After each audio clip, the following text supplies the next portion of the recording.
I'm Chris Williams from Cyclone Fanatic and a proud Iowa State graduate from the class of 2007. No one shows up like Iowa State fans.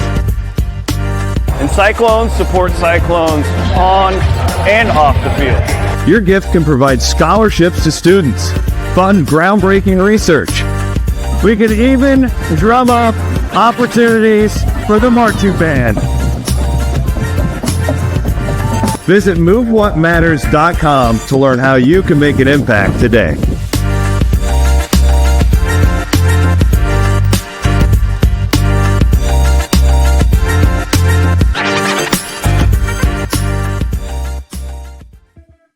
You are listening to Let Him Cook. Nigel, it's back to Let Him Cook. A big bounce back week for the Cyclones, going 2-0. Exactly what they needed to do after an 0-2 week against Kansas and Cincinnati. We were pretty hard on the Cyclones last week, and I think sort of rightfully so. You dropped 2 games, one to Cincinnati that you definitely should have won. But this is how great teams are supposed to respond. A great home game against UCF, and then taking care of business on the road against Oklahoma State. We're going to get into both of those games. We're going to preview Colorado and Kansas State a little bit here. And also, I mean, we're in the thick of college basketball now. Big Monday's back. There was a great slate of games tonight, Tuesday night, we're recording this. So college basketball's back, especially now that college football's over. You only have one NFL game left, Super Bowl. It's basketball season. Full on, Nigel. Yeah. No, it's the most wonderful time of the year, in my humble opinion. Amen. Also, shout out to Dylan for his shirt selection today. I peeped it. Ripping the Biggie Smalls tee. Love it. But yeah, no, like I said, best time of the year is when football slowly takes a step back and walks off stage. We've had a Fernando Mendoza overload. Yeah. And I'm fully committed to being just fully bought into what the rest of the college hoop season has to offer us. Honestly, like, I don't know about you, but I kind of tuned out after like we lost our first game of the football season. We were like 5-0. You lost that first game. I'm like, season's over. Wrap it up. I'm tuned out. Just wake me up when basketball season starts. And honestly, I haven't tuned back in. I didn't even watch the national championship game. So just we kind of get the gist of it on social media. But back to our original scheduled program. Just great to have, like you said, Big Monday back. Great to have the Cyclones back in the 2-0 column over this last week. And like you said, we were very harsh. I will be honest. I let people have it. And those people responded. And one of those people is Joshua Jefferson. I want to give a huge shout out to him, Mr. Triple Double. That's how you respond. That's how a top power forward in the country responds. 17, what are we doing? Working with 10 and 12? My goodness. Like, whether he admits it or not, he's watching the pod. You don't respond like that and you're not watching this pod. There's got to be a manager who's like, Josh, you see this? How you going to respond? Had that been me? Like, it's good to see, regardless of the opponent. Like, I still think UCF is a okay tier, like mid-tier team in our conference. Yeah. But to see a dominant win like that, and then obviously a dominant performance out of Jefferson, really lifted my spirits in thinking that this ship hasn't fully sank. We just kind of hit an iceberg, not fully Titanic style, but we kind of grazed the iceberg, but we're still floating. And obviously we need to just keep this boat afloat as the rest of the season kind of intensifies from here. I think too, such a big thing, a couple big things about that UCF game, but when Killian Toure is shooting confidently from 3, I just feel like the spacing totally changes on offense. And I think he might only hit 2 threes against UCF. But saying, like, not giving up, so many times he catches it wide open, doesn't even look to shoot. To keep a defense honest, just throw it up.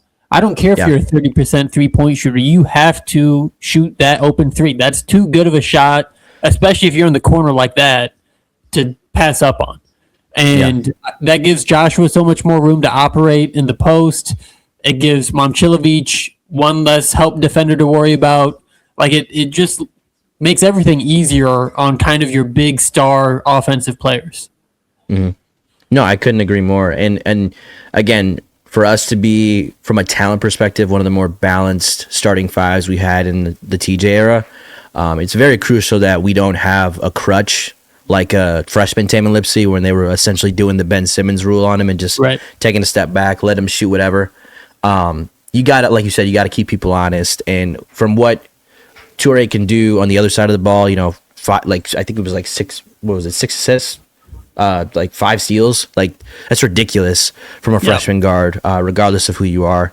And if he can just add a little bit more torque and like motor to his offensive game, he's going to be a real problem and a force to be reckoned with as we get into the season, as we get into postseason later on. But just overall, like you said, he's got to stay confident. It's really a confidence thing. He's so much about him reminds me of like a young Halliburton offensively. Like, you see it, the potential there.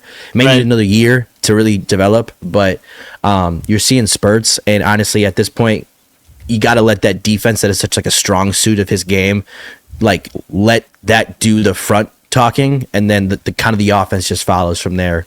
Because if you're putting up these numbers from a defensive perspective, I can only imagine like TJ's gonna encourage you to be more aggressive offensively so that you can be a more versatile player as opposed to just being like so one-dimensional. You know what I mean?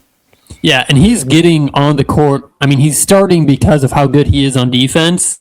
But I think exactly right. Like, you're gonna get 25 to 30 minutes every game. So work on your offense. The defense is already there. You're already one of the best perimeter defenders in college basketball. So just working on that offense. And then 2 big things that we harped on last week was the slow starts, which was these last 2 games were not slow starts at all. And then converting turnovers into points. I think Iowa State scored points off of UCF's first 5 turnovers. And that's really what just like catapulted Iowa State out to that lead in the first half. UCF was kind of just giving it away, but then to be able to capitalize on the other end, great ball movement. You gotta love ball movement on offense too. The ball was really moving in these last 2 games. I feel like another thing was we're getting a little sticky on offense with guys dribbling and taking a little too much time off the clock to try to get a look. When that ball moves, guys just find guys wide open. Yeah. And it's so much more of an efficient offense, and you get so much better looks. Jefferson and Momcilovic are good enough offensively to take on a lot of responsibility, but when you find open players, that's the best shot. I don't care how good you are as an individual player. If you're wide open, you're wide open. Yeah, no, and I think like the biggest thing is, like you said, minimizing dribbles. That's why growing up, like playing, AAU, high school ball, like we have so many drills where it's like 2 dribbles and it's a shot or a pass, like because it naturally kind of gives you that muscle memory to efficiently make quick decisions, and then on top of it, be effective with whatever movement you're making. And I think when we can move the ball with purpose as opposed to just moving the ball just to move the ball, or just moving the ball to run a set, it definitely creates just a more unpredictable aspect to our offense that can hurt you from so many different levels, all 3 levels, honestly, at this point. And then, just to see our top 2 guys, like you said, Jefferson and Milan, just being aggressive, like that's half the battle. Is it starts with them and it's going to end with them. The rest of the glue, which is like Tamin, Toure, and obviously Buchanan, like that's going to be the key, because we didn't get as much probably production as we wanted from our bench, and that's not a new tale with dealing with us. But again, essentially trying to see like how dynamic can our starting 5 be together when they are on the floor, how well are we moving the ball, like that's all shit you can control, and you want to be able to do that at a high level, and when you do that at a high level, good things happen. Against Oklahoma State, Bateman had 12 points again, kind of similar to that West Virginia game. He was finding his 3-point shot. That was one of our Oklahoma State. I don't know. We might have scored like 5 bench points combined. But when you have 2 starters combined for damn near 50 points, you don't need the bench to do a whole lot offensively. Yeah. But in that UCF game, a lineup that I really like from Iowa State is Lipsey, Toure, Bateman, Momcilovic, Jefferson. And you're really only going to see that if like Buchanan is in early foul trouble, or like the last 2 minutes of the first half if Buchanan has 2 fouls, something like that. But we talked about this so much last year of like having Jefferson as a small ball five. I mean, with those five guys, you have five guys that can bring up the ball. You have five guys that can shoot threes. Like, just the spacing of that group. And obviously, the Big 12 has lots of very good athletic bigs that lineup rebounding wise might struggle. Our guards rebound really well, but a guy like JoJo Tugler is getting rebounds against that matchup. Just for an example of an athletic big in the Big 12. I would hope so. He's 22 years old with a wife and kids. I would hope he get a rebound, JoJo. But that is the small ball Joshua Jefferson lineup. I really do, because your center can basically play point guard on offense. Yeah. That's what makes it so versatile.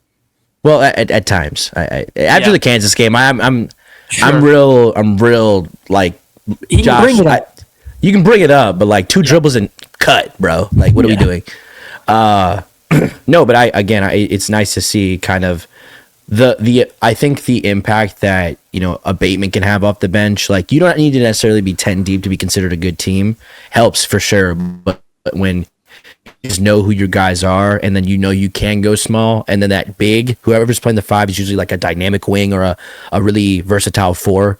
I think excuse me, that's when a team can really become kind of like we kind of talked about, unpredictable in a sense where like you can create from so many different variations. It's just a matter of like, what is the defense giving you? Because they're going to overcompensate when they are going small. Defenses, I feel like, tend to throw double teams at you more often. They tend to shoot the pass gap, the gaps for passes and whatnot. So being able to kind of play to your strengths despite lacking a bit of size for a few moments, like, that's gonna be able to be an advantage for us, especially for those bigger teams that I know a lot of the top of the nation has, where there's no guy on the team shorter than 6'4". There's a few teams like that this year. So being able to kind of expose people for their size, and then kind of beat them on the quickness aspect, and then obviously be able to get out there and pressure too on the defensive end, it's going to cause a lot of advantages, I feel like, for us going forward, if we can continue to have success like in that small ball lineup. Speaking of success, I really want to just take a moment and appreciate Milan Momcilovic's season for Iowa State, because I'm almost more surprised when he misses at this point. He'll throw up some craziness, last second shot clock, jelly bean, green, like no rim, just net. Like, that guy is operating on a different level completely. I don't know if I've seen a shooting season in all of college basketball beyond Iowa State. Like, analytically, it is like per attempts, how many threes he's shooting a game and the highest clip he's shooting at, it is the best shooting season ever. But just watching it in real time, I mean, I'm surprised when he misses against a good closeout three, and he's so good off the dribble too. That's what a lot of these guys that are so potent, it's catch and shoot guys, especially at the NBA level, like the Corvers and the Mike Millers, like that kind of a player. They were always catch and shoot in the corner, like ball rotates. He's so good at the ball fake, little sidestep dribble, three of these. I mean, he can hit so many different threes, transition. There's a catch and shoot right there. But he's incredible right now shooting. Yeah. No, and from a mechanics standpoint, he's really been able to do just a better job this year at like getting comfortable catching the ball in uncomfortable positions, in a sense where like his shot is already a little like quirky. You know what I mean? So like, to us, what would be like a shot that you legitimately have to square not only your feet to the basket, but your body and shoulders to the basket. Like, he can kind of already just like from the side of his body let go of the ball just with his feet straight to the rim. Like, it's a very unique attribute that I think like only like Dirk has had in like modern day basketball. Because most people, if they have like those hitches in their shots, like coaches try to get that out of them in the summer. Like we're changing your mechanics completely, and it just seems like they don't really care about the form per se. It's more just about how quickly are you getting these shots off, how many shots are you getting up, and then essentially like also kind of talking about like, when you are catching the ball, are you thinking about it? Like, it's cool to know the context of Jelly Bean. Like, to a first time listener for this, it sounds crazy. Again, it doesn't make zero sense, but like to simplify something that I think because his play style is a little unorthodox, it's very easy to do to start overthinking that. I think for him to like psychologically kind of simplify what he's doing has kind of put him in that like season long flow state that we're seeing right now. Cause that's really what it is. It's just like, how can we get to our peak and stay there and kind of just ride the wave? Don't get too like, I guess, in your head about the makes and the misses, because I feel like that's what the walls he was running into early on in his career, and it just seems like now those are just not bothering him. So he's just getting up the shots, and because you're not thinking about it, like it is quite literally like the best green light someone could have. And again, for like we've talked about, TJ naturally like to his core, offensively he's a more conservative coach. For him to give somebody that kind of green light, I'm pulling from the parking lot. Respectfully, like the Sioux Cup logo is the new 3-point line in my opinion. But I'm a jacker. Anyone who played intramurals with me knows I'm a jacker, and I like to jack. I digress. It just again, it's such a confidence thing with him, and essentially like to see it come to fruition to where he's even in losses, like he's still having big games, like.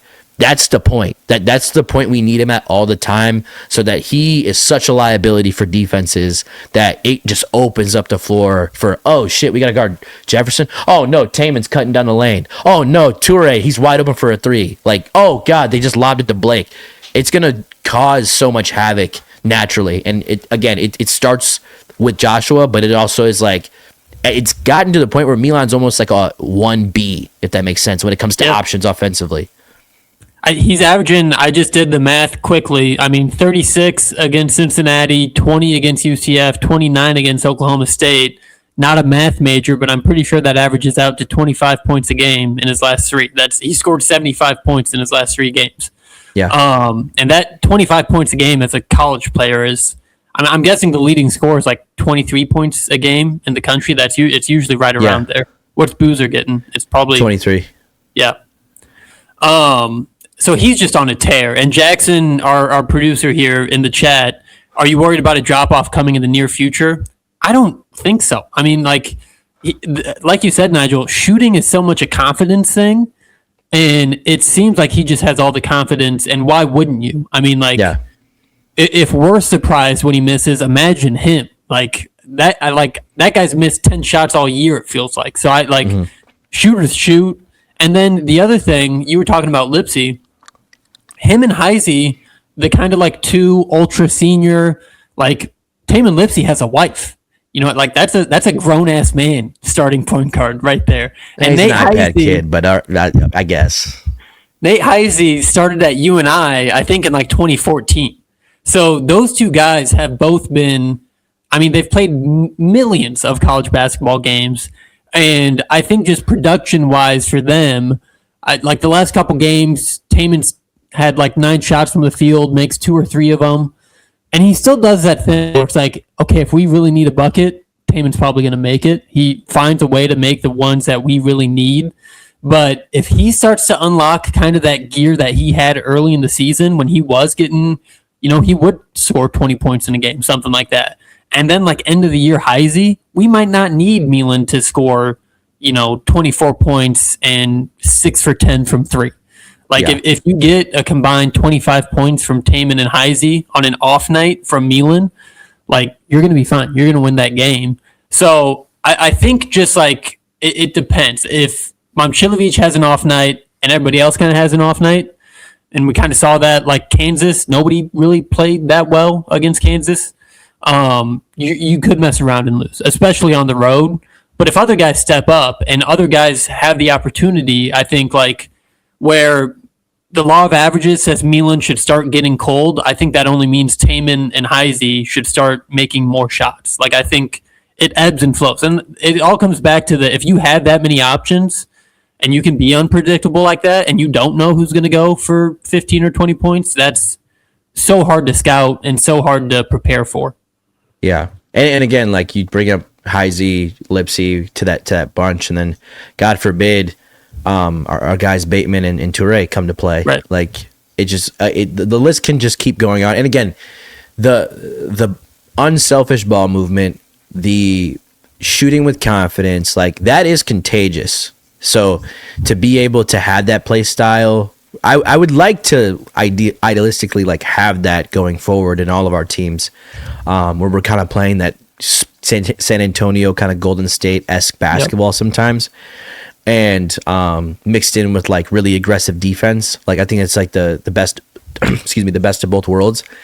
So obviously, like you said, just to again, it starts with 1A, 1B, and then to get the glue guys in order, in line, and also playing aggressively too.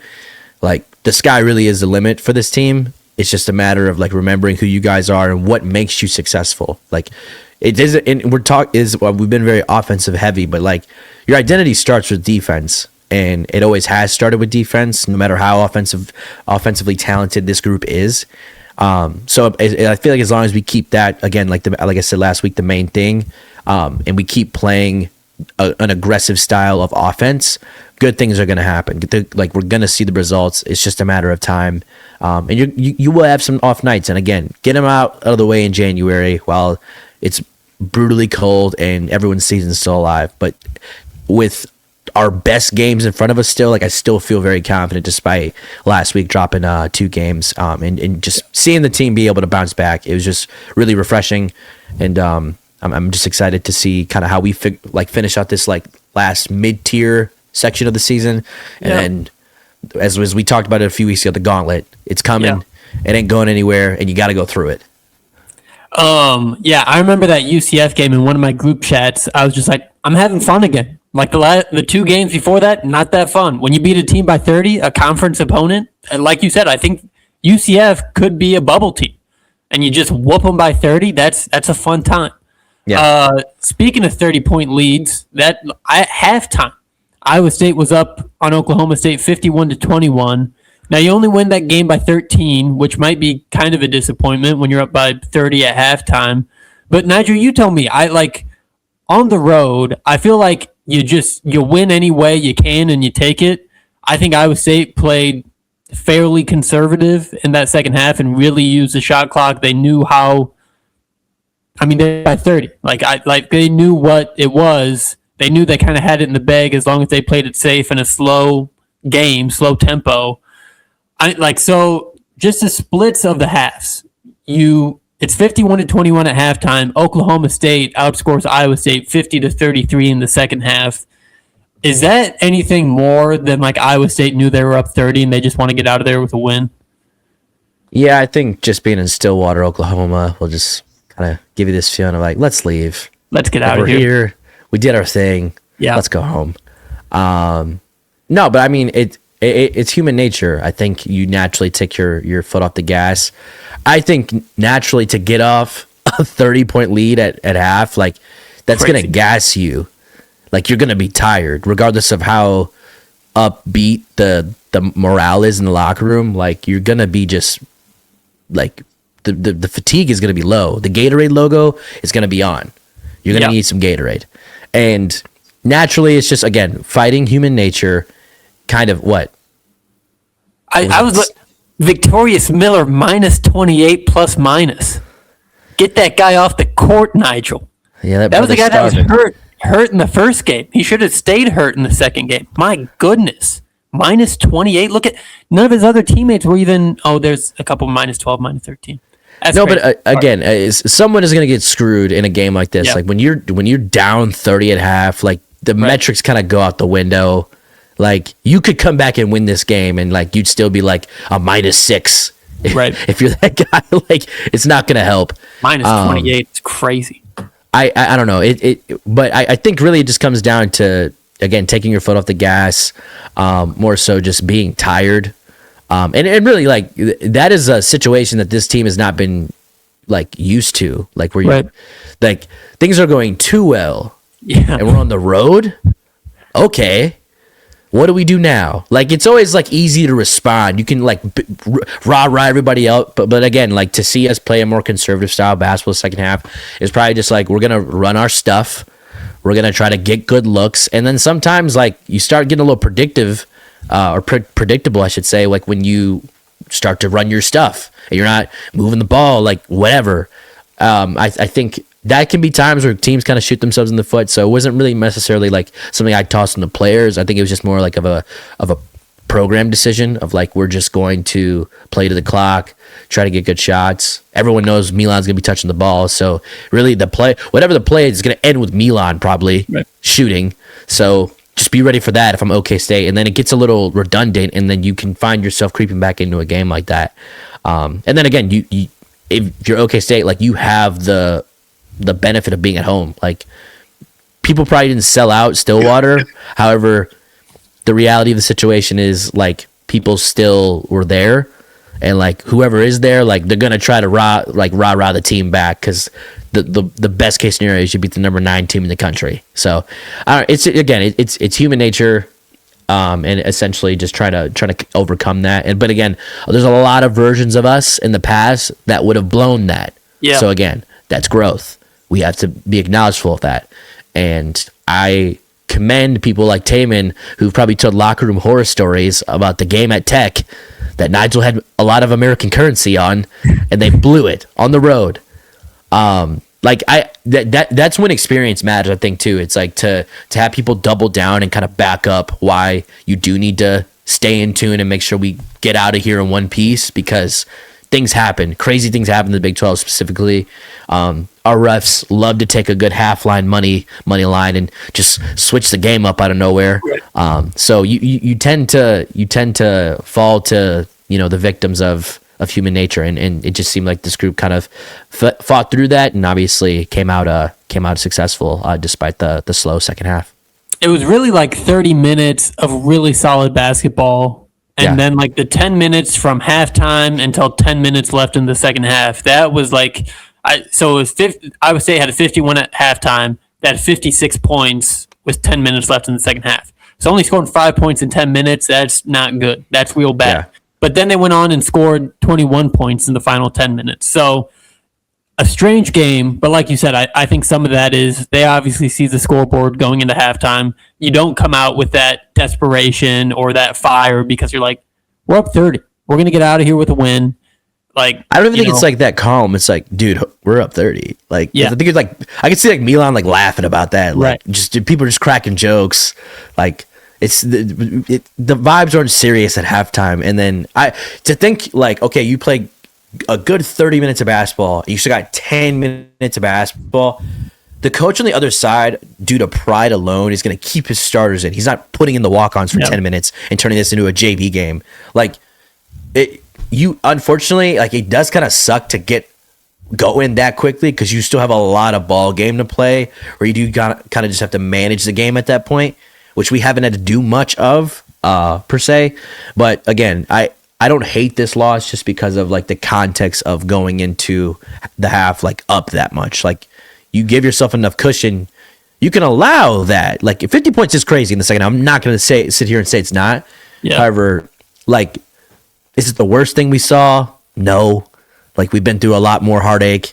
And again, it's more so like, now we have offensive film where we were a little passive. What can we do better? Like, it's an opportunity to like really break that down as to why was nothing working on offense, and why were we just letting them score at the same rate that we scored in the first half. Like, it's a good piece of tape to have, again, before the gauntlet that we spoke about coming up in a few weeks. So I'm keeping it with a grain of salt. It's not the worst win in the world, but the fact that we're complaining about a win on the road in the Big 12 is, I think, kind of funny. We've grown a lot since we started this podcast. Yeah, go look at Ken Palm or just like Iowa State's schedules over even like the good TJ teams. They slip up in a game. Like, I mean, I was at the Iowa State Oklahoma State home game. That would have been maybe the year after Brockington. So it's the second year. It was Kalsher and Holmes. Yeah, just lost to a bad Oklahoma State team at home. Ugly, low-scoring game. Like, had no business losing to that bad of an Oklahoma State team. Boynton either got fired that year or the year after. Like, but everyone knew it was like kind of the writing was on the wall. Like, this coach isn't going to be here that much longer. Oklahoma State's bad. And the saxophones are playing. Yeah, he knew his time was up. That is, I gotta just say, that is my favorite meme of like probably the year so thus far. Like, just when you hear the saxophones playing, just know it's over. You gotta get whatever's about to happen, get out of that place immediately. If you don't know what I'm talking about, go on TikTok, look up saxophones playing. You'll know what I mean. I've never heard a saxophone. It's like screaming in pain. It's like an instrument screaming in terror. Like, it's a saxophone is either romantic or like someone just died or someone's about to die. Right. It's so funny. I've seen a few that's like in corporate. It's like when you're at work one day randomly, you just start hearing the saxophones playing because you know you're about to get fired. And I'm like, bro, just unlocked a new fear for me. But go ahead, I guess. But yeah, I'm glad we were able to not hear the saxophones playing because again, this is a game where you might hear maybe a few trumpets playing, but no saxophones. So gotta thank the one upstairs for that one, I guess. When we were even looking at this kind of, maybe like lull isn't the right word, but I mean, this is the easiest part of Iowa State's conference schedules right now. But this road game at Oklahoma State, just because of how Oklahoma State played us in Hilton earlier this season, I had a little bit of hesitation on being like, yeah, that'll be an easy win in Stillwater. Like you said, complaining about a double-digit road win conference game, how good we have it. You know, like what I mean? Like even the Hoiberg teams that Iowa State fans romanticize, albeit Oklahoma State, completely different team during that time span. Marcus Smart and LeBron Nash. God, I hated those teams. Who was the white kid, too? How much were you watching? Like, I was watching Marcus Smart. Okay. I saw him punch that white guy. It was It was people all over about SportsCenter. No, what? They also had a white guy too. Forte. Was it Forte? Phil Forte had a burner. Oh my God, that was kid, like a 95% free throw shooter. Either went 1 for 2 or 0 for 2 from the free throw line. Naz Long, half court. That might have been the loudest I've ever reacted to a buzzer beater. Was that? And I think it was even to send it to overtime. I don't even think it was to win. Caleb loved Oklahoma State that year. And I think we did it twice. It's like saying you took a fat girl to prom, you know? It's like, who cares, dude? Next question. I bet Naz Long wasn't taking a fat prom. Shout out Naz Long. No, for sure. Naz Long, he probably had a night that night. I'm just saying. Yeah. But it's like, you know, it's just like, I don't know. Gaming us and gaming OK State, it's just, it's apples and like, I don't know, Brussels sprouts. It's just not the same thing. Yeah.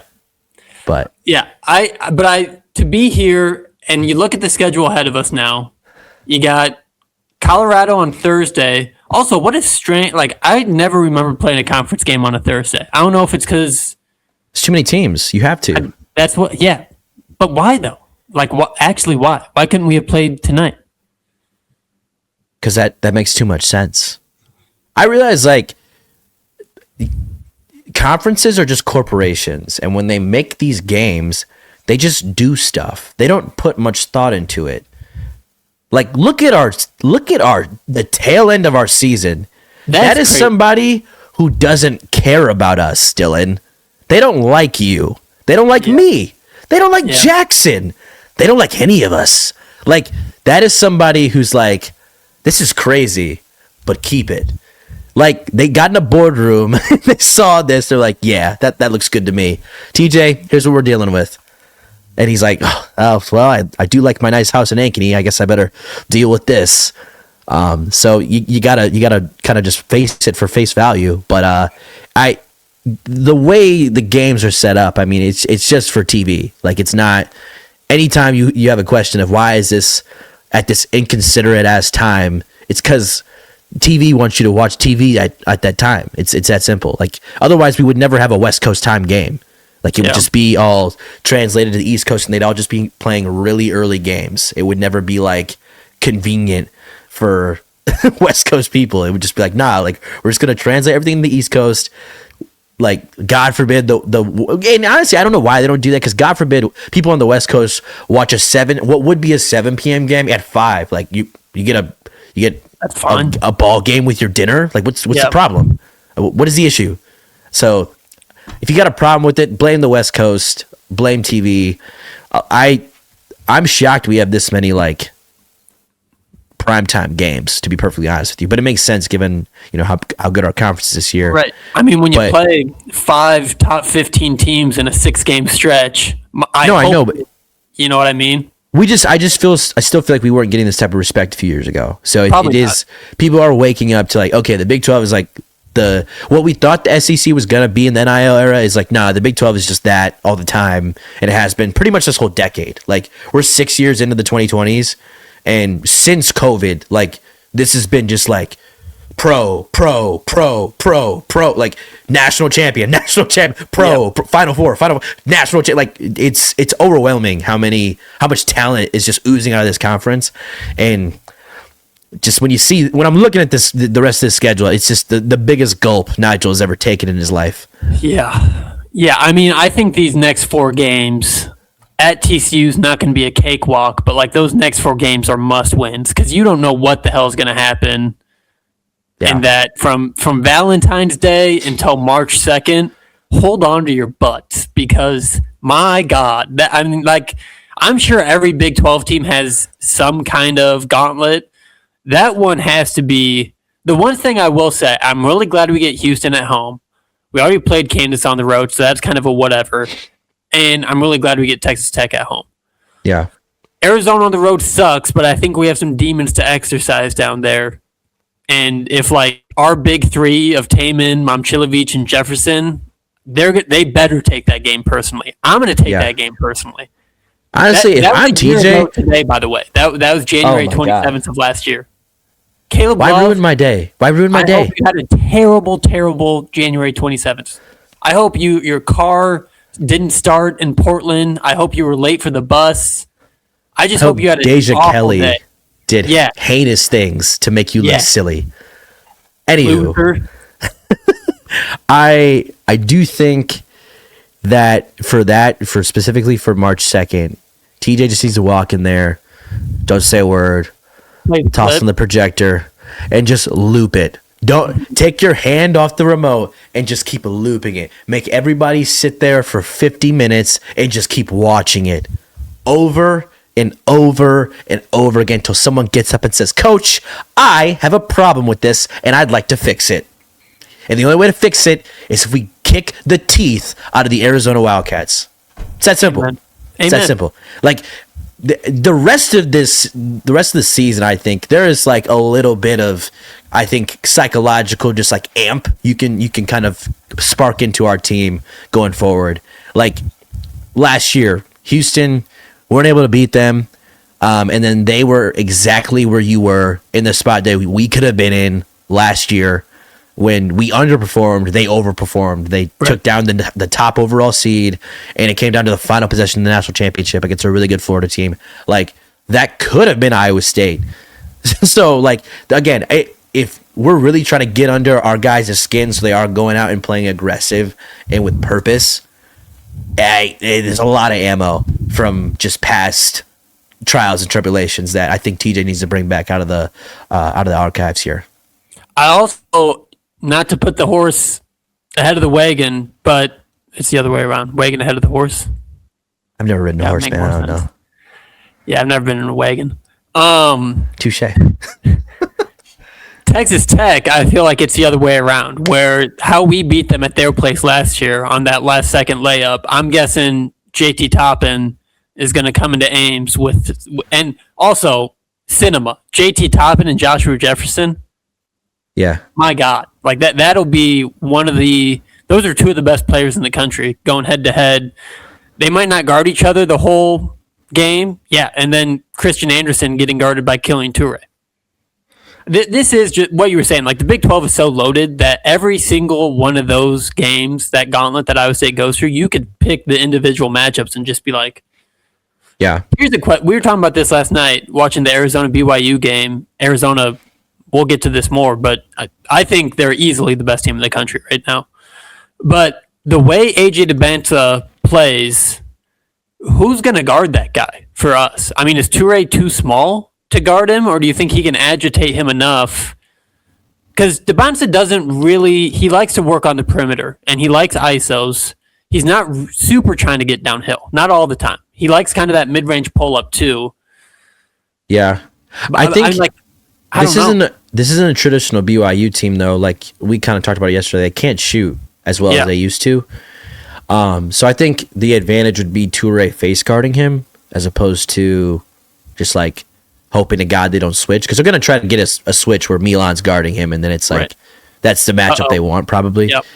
But I think if you're kind of maybe try a boxing one. It's a little risky in today's day and age, but I when I see the Raptors do it to the Dynasty Warriors, it gives me hope. Yeah. So I think if executed properly, that could probably be a possibility.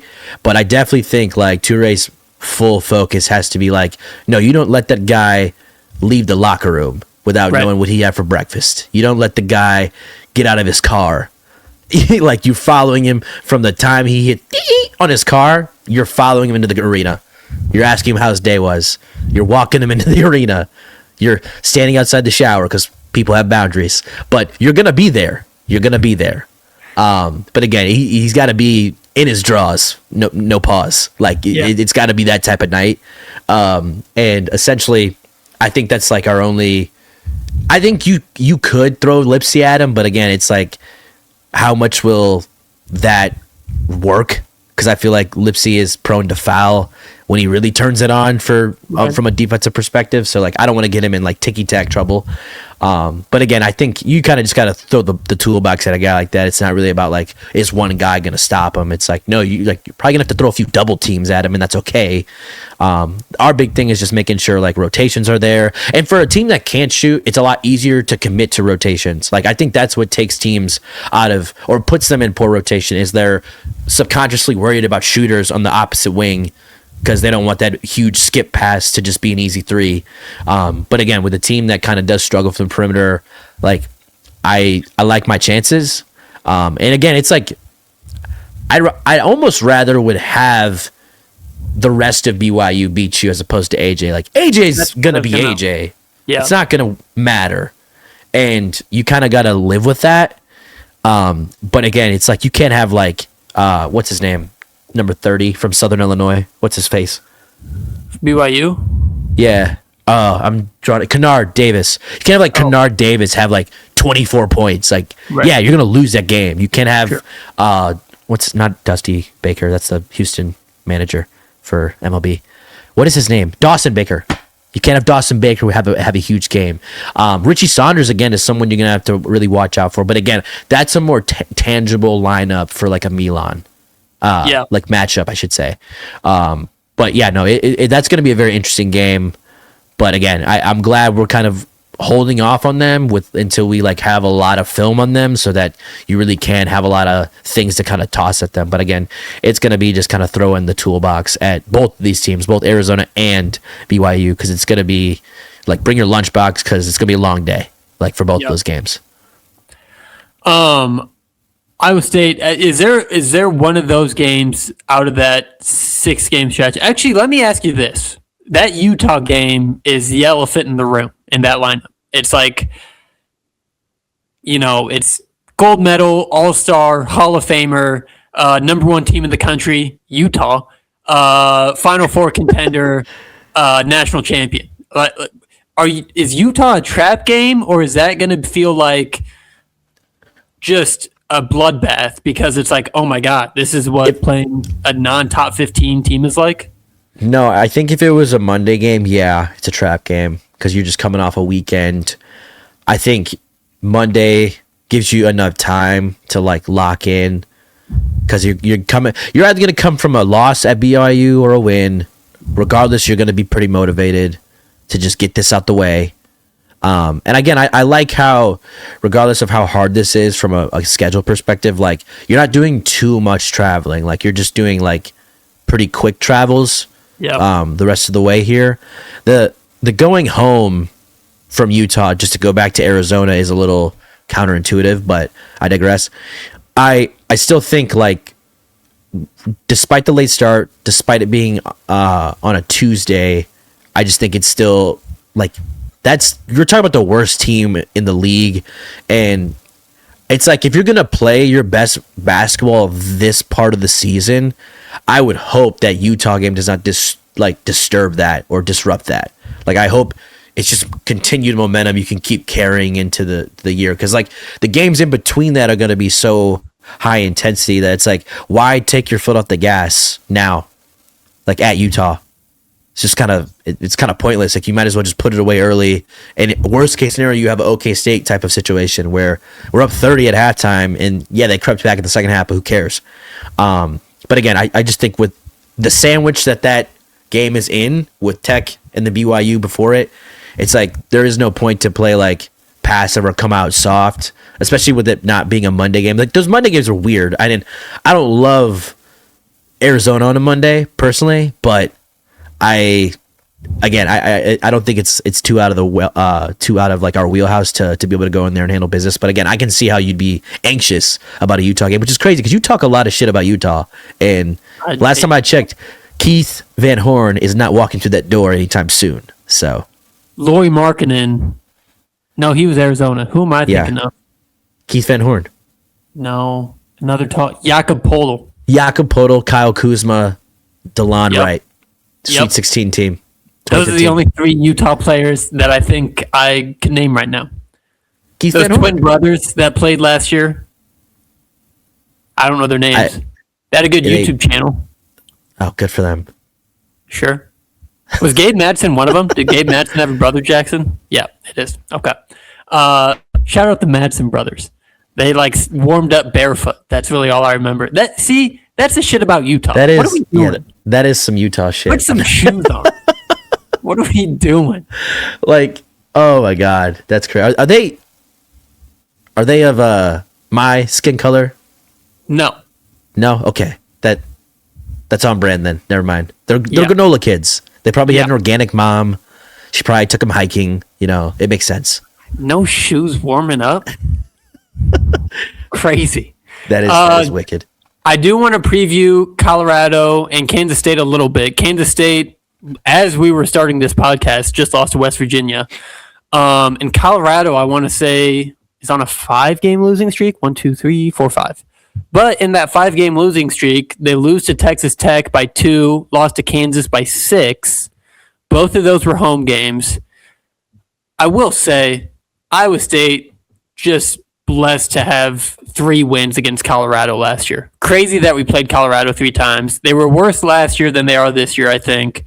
But the thing that really worked against Colorado last year was trapping Elijah Malone, who was their best player. Well, close to their best player. I mean, they tried to get him looks, and every time he got trapped, he looked like he wanted to get the hell out of there. And so I also, this team loses 5 games in a row. You come into Hilton Coliseum, that's going to be a bad time. Yeah. On the bright side, they got Dak. He was on last year's team too. Great name. That's probably the only thing they got going for him, honestly. You lose to West Virginia, you're in the darkest timeline, in my opinion. Yeah.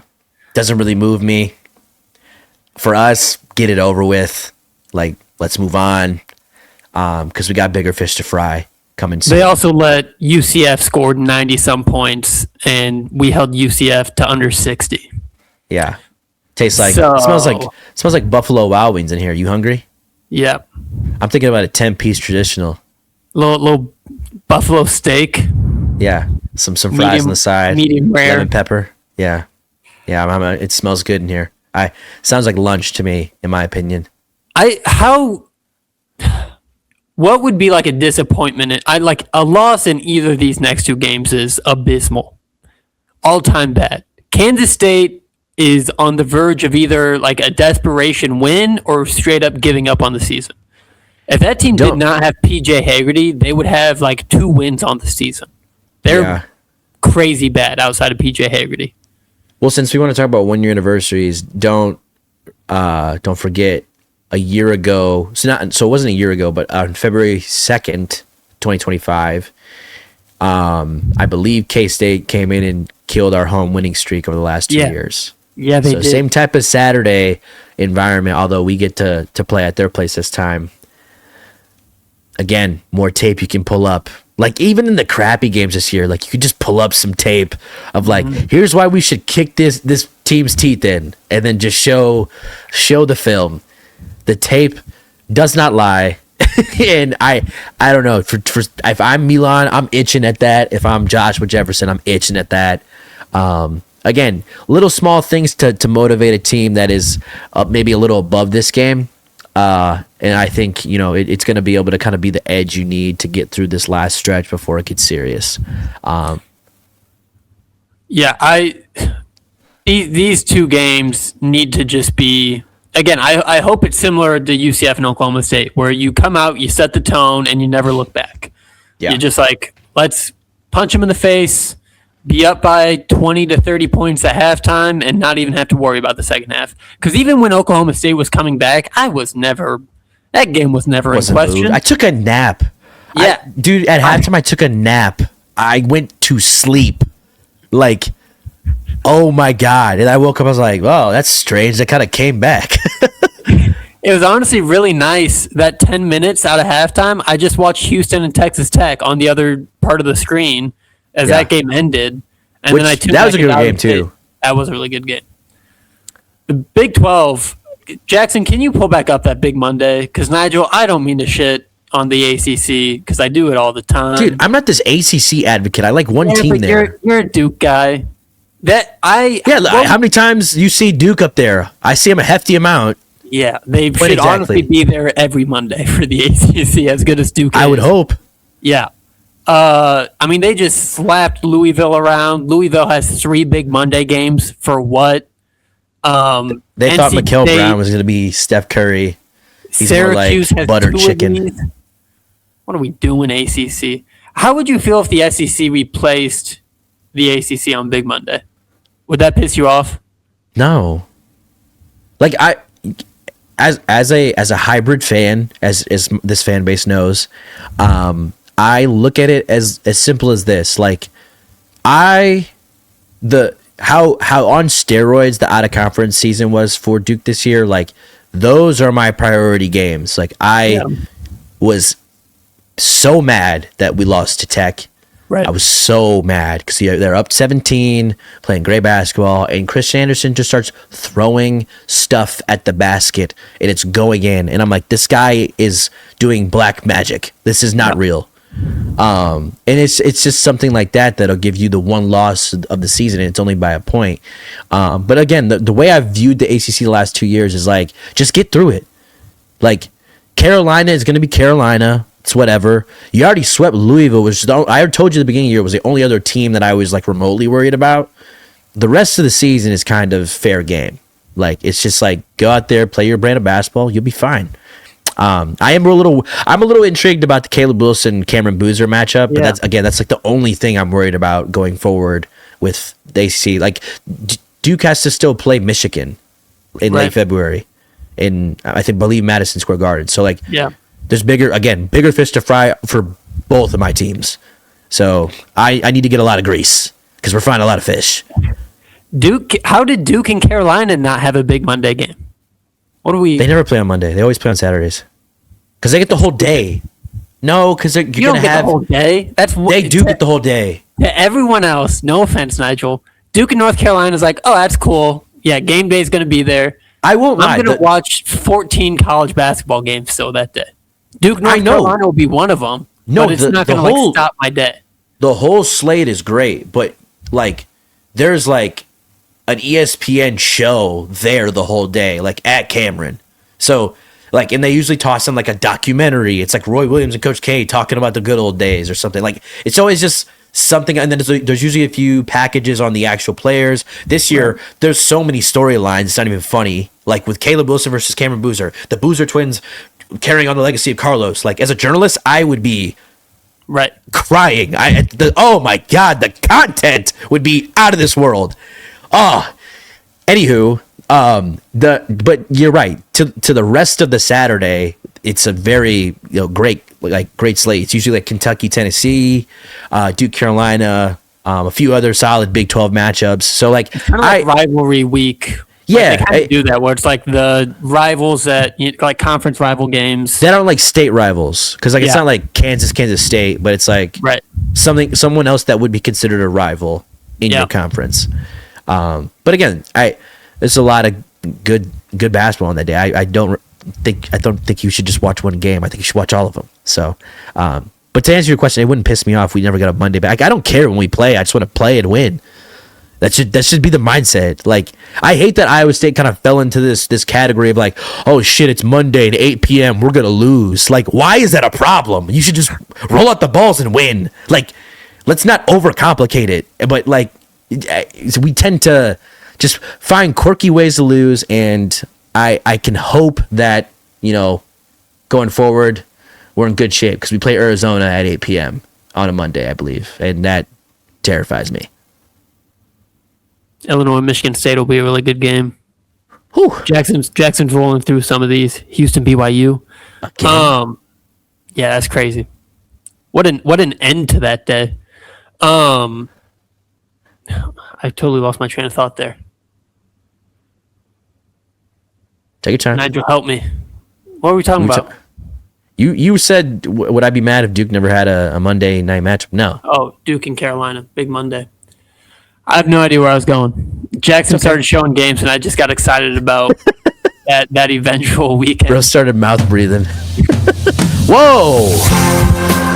Time out. Rewind that. Rewind. Jackson, stop the tape. Rewind that.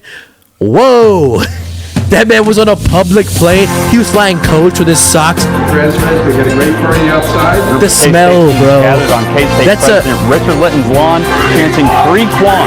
Minutes later, a few basketball players, including Tomlin, appeared on the scene in support. Just hours later, athletics director Gene Taylor announced Tomlin's dismissal. What are we watching? The ball is.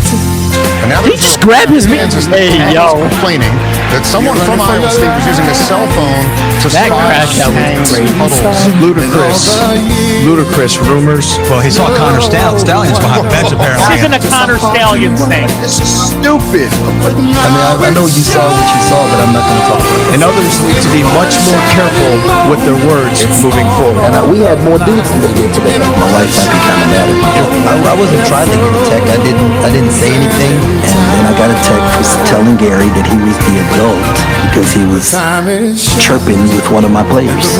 Just proud of young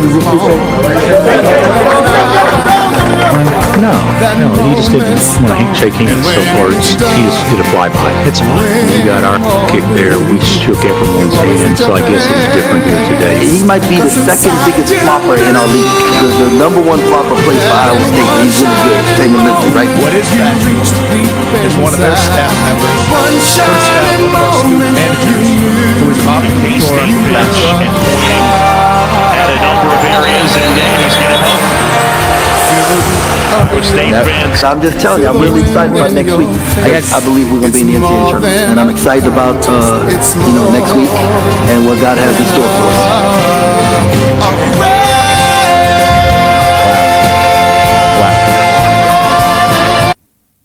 Beautiful.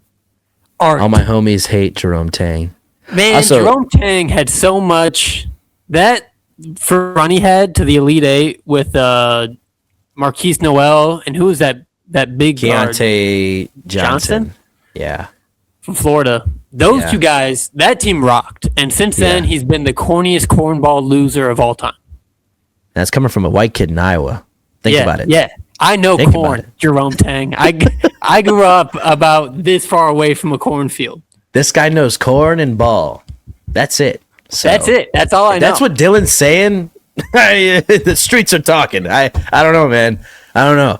That is that's quite the label to throw on him. And honestly, I couldn't agree more. I hope we can really give it to him. Pause.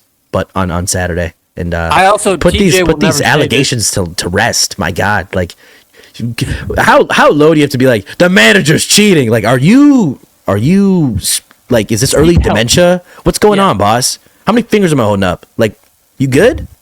You good?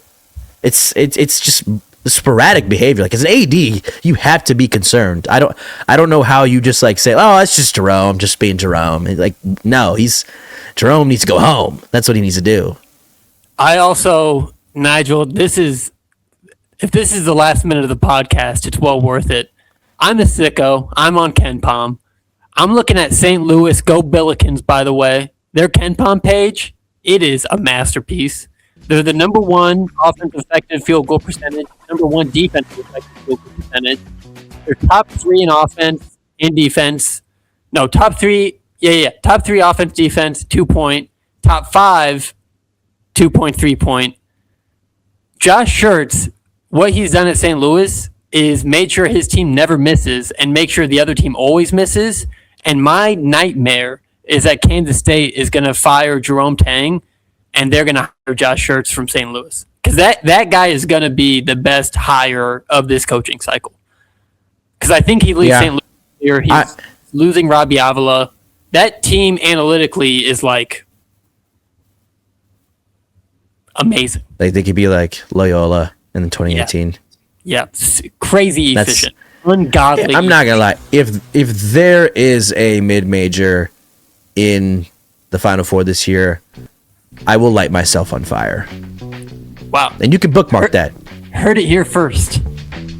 You can bookmark that. I'll do it. Let him cook. I will cook. Cook alive.